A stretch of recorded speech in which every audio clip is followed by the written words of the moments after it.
Hello guys and gals, and this is part 5 of our reading of An Odd Bestiary, or a compendium of instructive and entertaining descriptions of animals culled from 5 centuries of travelers' accounts, natural histories, zoologies, etc., by authors famous and obscure, arranged as an abecediary, which is a form of abecedium, or to put things in alphabetical order.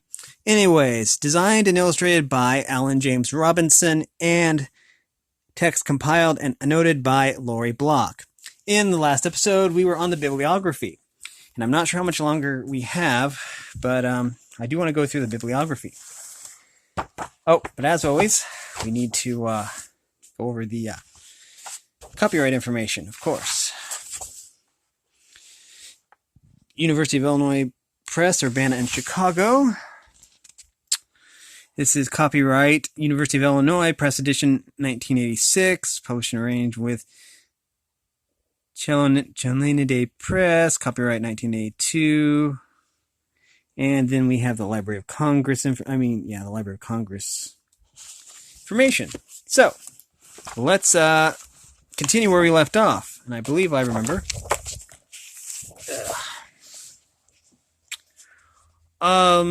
With the dodo was where we left off, if I remember right. Dodo, Sir Thomas Herbert. The relation of some years, travail, Begun Anno, 1626, into Afrique,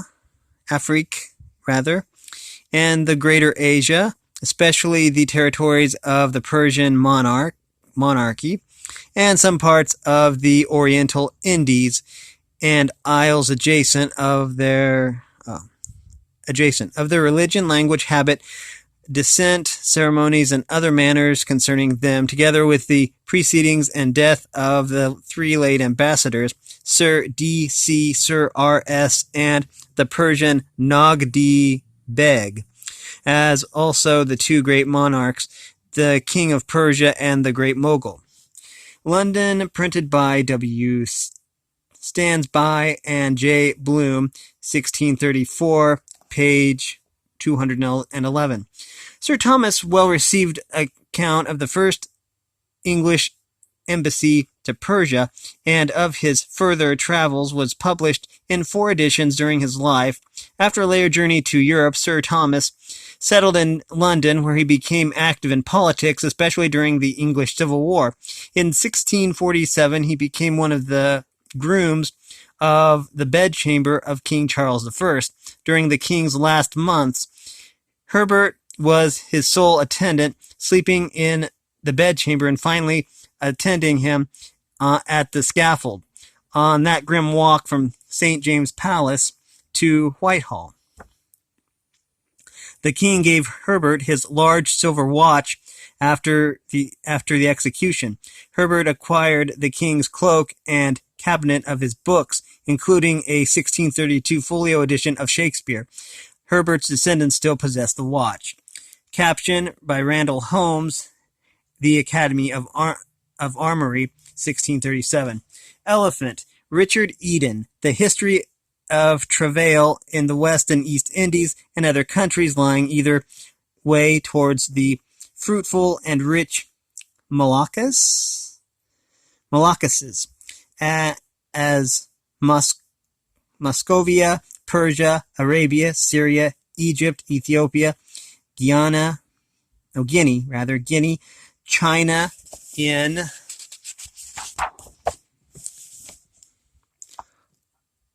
Cathoyo and Gaipen, with a discourse of the Northwest Passage, newly set in order, augmented and finished by Robert Wiles. London, imprinted by R. Juggy, 1577 F 347 V. The voyage of the Spanish and Portuguese explorers fired Ralph Eden's imagination, and he longed to see England participate in these unprecedented discoveries. English seamen, he believed, needed encouragement to venture out towards the new lands, and so he spent much of his time translating first-hand accounts of exploration. These publications were often accompanied by eloquent appeals to the merchant fleet of England to carry their flag to the New World. Eden's story of the enmity between dragons and elephants is derived from the traditional stories told about elephants in the medieval bestiaries. His explanation that the elephant-dragon battle yielded the substance sanguinis draconis used by apothecaries and painters is need of the color red is a bit of erroneous reasoning. Dragon's blood came from the sap of a tree and was most often used as a dye. Caption by Richard Eden, The History of Travail, 1577. Flying Fish, Sir Richard Hawkins.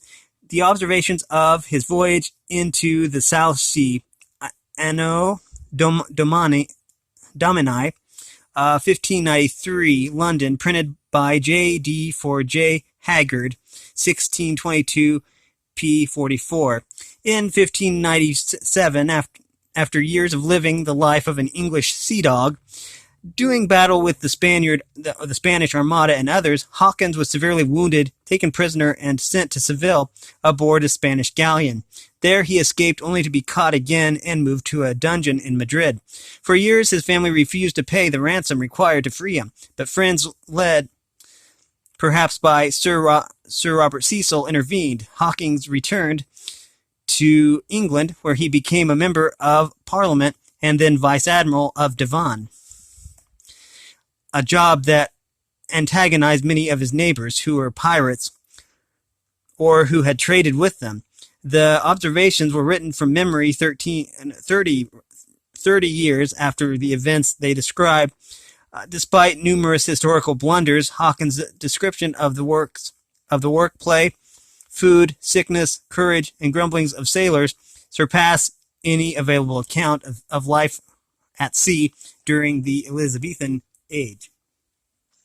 Caption by Sir Francis Drake, The World Encompassed, Hakluyt Society, 1854. Griffin, John Mandeville, The Voyage and Travels of Sir John Mandeville, Knight, wherein is set down the way to the Holy Land and to Jerusalem, which I think they mean Jerusalem, as also to the land of the great Cain and the Prester John, to India and divers other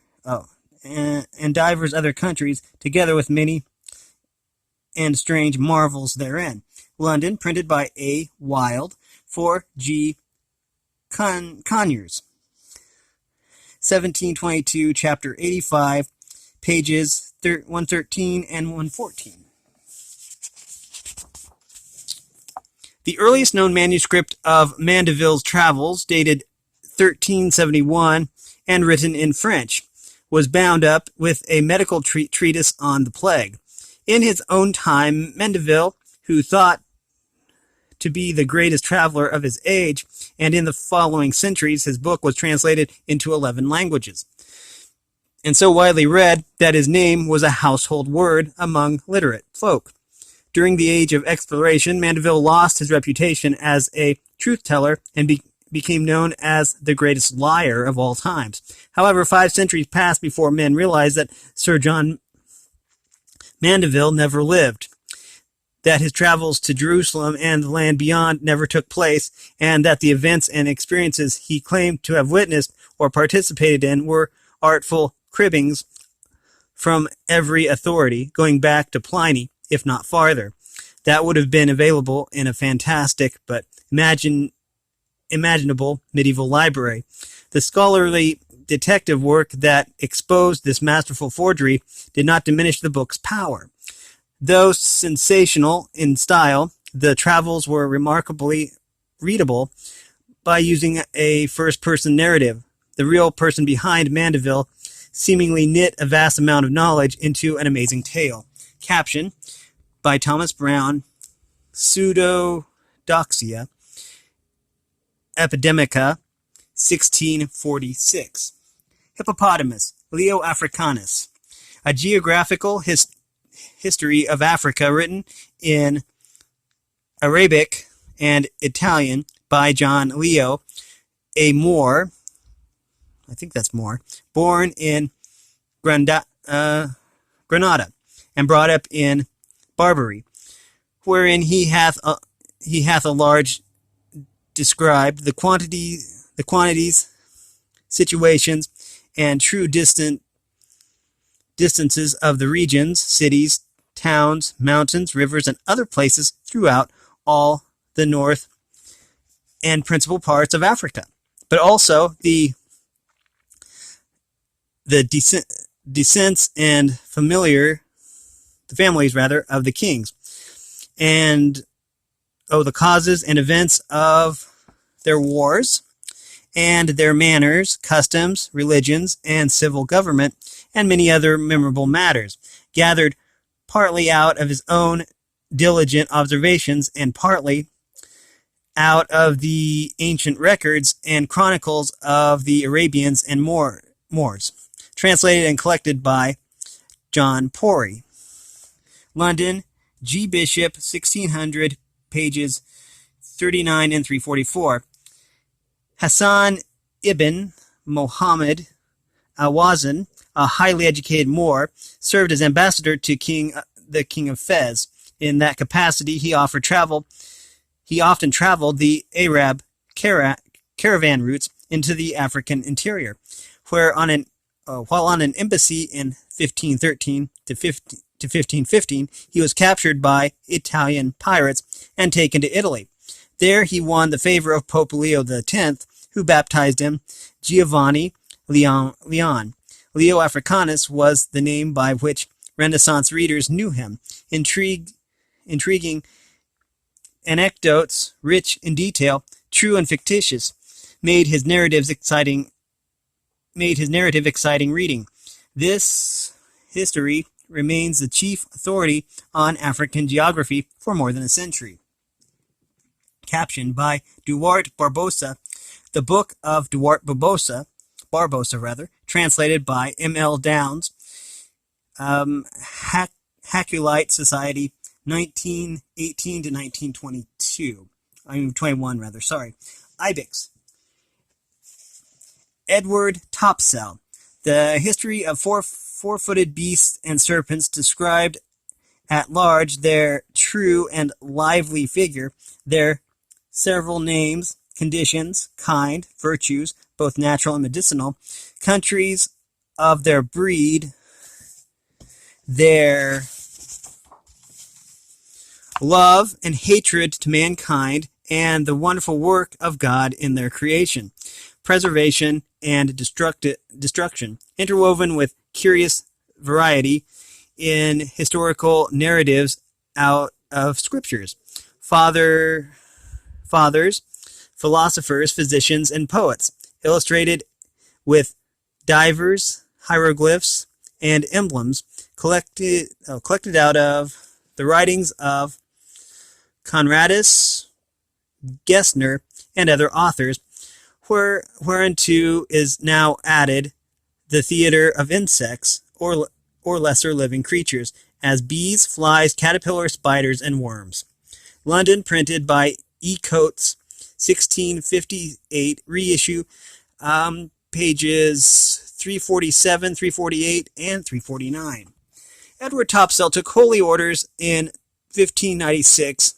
His history does contain all that is described in the title, and it reads like an encyclopedia, but the observations recorded in this work and others like it reflect the gullibility of their author. Though the approach is certainly more comprehensive and systematic than that used in the traditional medieval bestiary, these histories are not truly scientific in character. Nonetheless, they are a marvelous compilation of the facts and fictions known about the animal world in the early 17th century. Captioned by Edward Topsell, History of Four-Footed Beasts, 1658. We are to Jerboa by Adam Olearius. The voyage and travels of the ambassadors from the Duke of Holstein to the Great Duke of Muscovy and the King of Persia, begun in the year 1633 and finished in 1639, containing a complete history of Muscovy, Tartary, Persia, and other adjacent countries, with several public transactions, reaching near the present times in 7 books illustrated with diverse, accurate maps and figures, rendered into English by John Davies. London, printed for T. Dring and J. Starkey, 1662, lib. 7, page 415. Here, in Olearius' explanation for why the master of a house ought to watch his money when jerboas are known to be in the vicinity, a Persian servant told Olearius that once the Persian's father had noticed that money was being taken from time to time from his chamber. The father suspected his wife and children at first, but then he found a jerboa in the house. To test his theory, he placed a gold weight on the table. He left the room, locking the door so no one else could enter. After a while, he returned and found the weight gone, whereupon, searching the nest of the creature, he found in it more money than he had lost.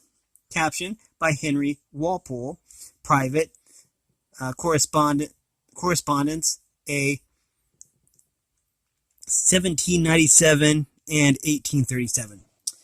Kangaroo, Sir Joseph Banks, Journal of the Right Honourable Sir Joseph Banks, during Captain Cook's first voyage in HMS Endeavour in 1767 to 1771 to Terra del Fuego, Otaheite, New Zealand, Australia, the Dutch Isles, etc., edited by Sir Joseph Hooker.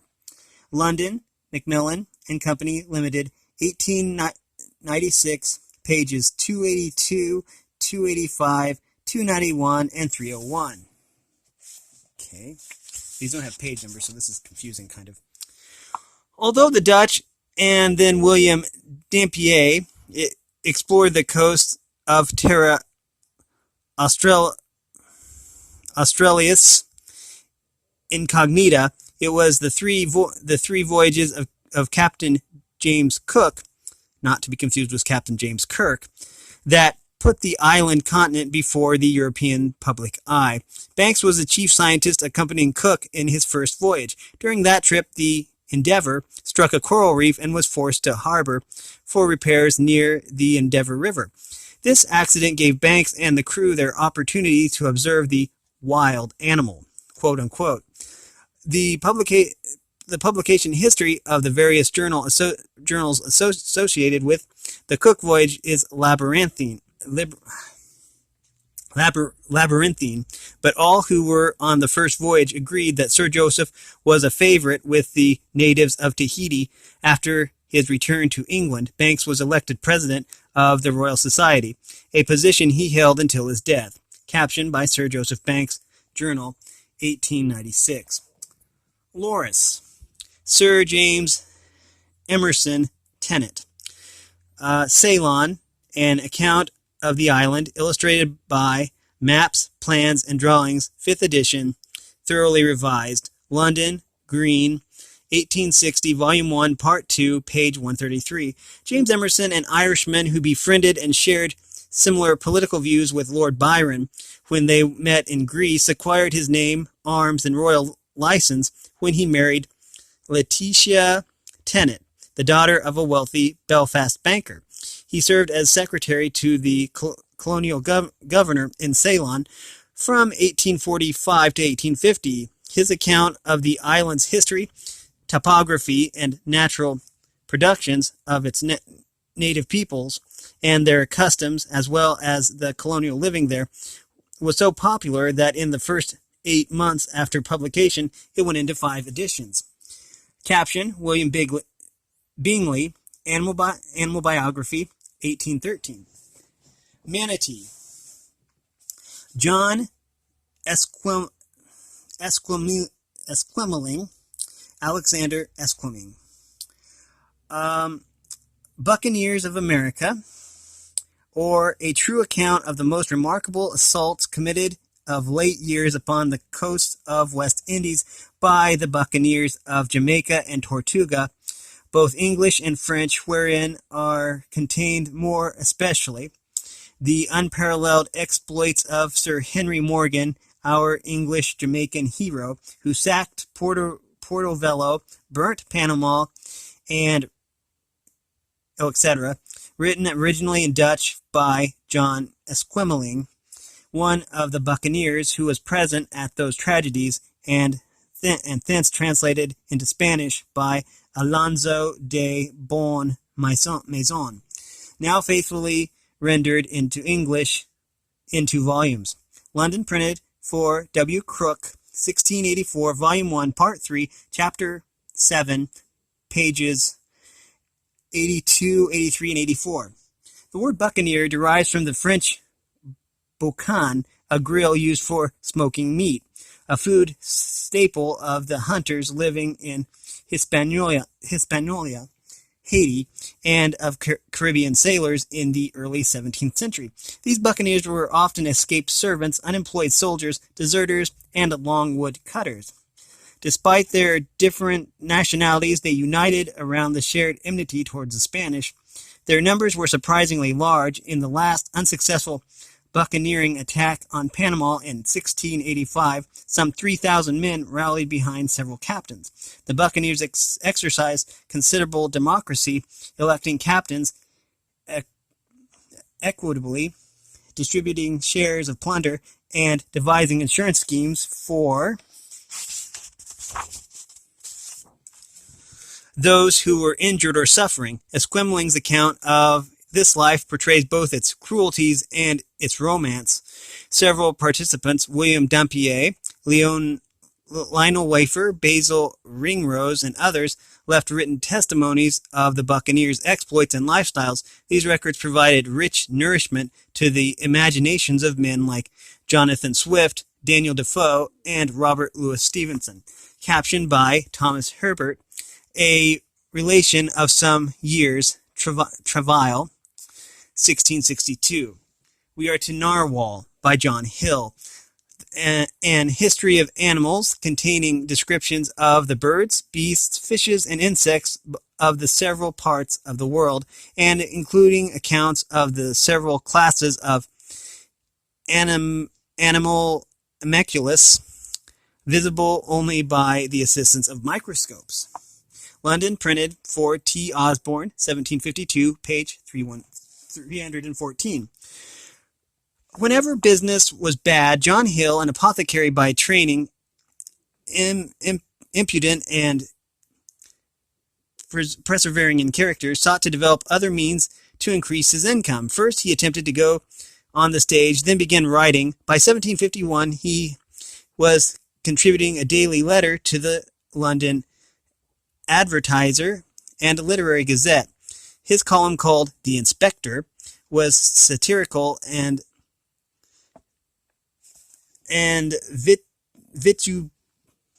vituperative in style. Though much of his works was disreputed and written under a pseudonym, Hill wrote prolifically. Many of his better papers were on plants, but Hill had so offended certain members of the Royal Society that they denied him membership into their group. In 1774, after completing a large work called The Vegetable System, Hill found himself low on funds, and so he began to concoct preparations of herbal medicine such as essence of waterdock and pectoral balsam of honey, which he sold for a considerable price. Business was good. On November 21st, 1775, Hill died of gout, a disease for which he professed to have cure. or have a cure. Caption was by William Tooke from View of the Russian Empire during the reign of Catherine II, 1779. We have time for one more, I think. Ostrich by Lionel Wafer. The New Voyage and description from the Isthmus of America, giving an account of the author's abode there, the form and make of the country and coast, hills, rivers, etc., woods, soil, weather, etc., trees, fruit, beasts, birds, fish, etc., the Indian inhabitants, their features, complexion, etc., their manners, customs, employments, marriage, feasts, fests, hunting, companion, language, etc. London, printed for J. Knapton, 1699, pages 222 and 223. When Lionel Wafer saw something in the New World that reminded him of something he knew in the Old World, he gave it a familiar name. Thus, the American rhea was confused with the African ostrich. Wafer was a buccaneer and a practicing surgeon who traveled in the same company as John Esquilmer and William Dampier. While marching across the Isthmus of Panama, Wafer was seriously injured when some gunpowder one of his companions was carelessly drying blew up. Because of his wounds and burns, he could not keep up with his fellow buccaneers and was forced to remain behind. He lived among the Darien Indians, quote unquote, for several months, and eventually brought him to the coast where he met up with his old crowd, William Dampier among them. After several voyages with various English buccaneering captains, he returned to England in 1691. Wafer's book does not fulfill the promise of his title, but it contains an especially valuable account of the Indian communities he encountered. Captioned by Jen Thevno, and from the Travels of Monsieur de Thevenot into the Levant, 1686. We are going to pick this up and probably finish this within the next part. We've been reading from An Odd Bestiary. It was designed and illustrated by Ellen James Robinson, and the text was annotated and compiled by Laurie Block. If you like this content, then make sure you like and subscribe and ring the bell so you know when I upload. And if you want to support me in any way, all that information will be in the description below. As always, thanks for watching, everyone, and have a great day.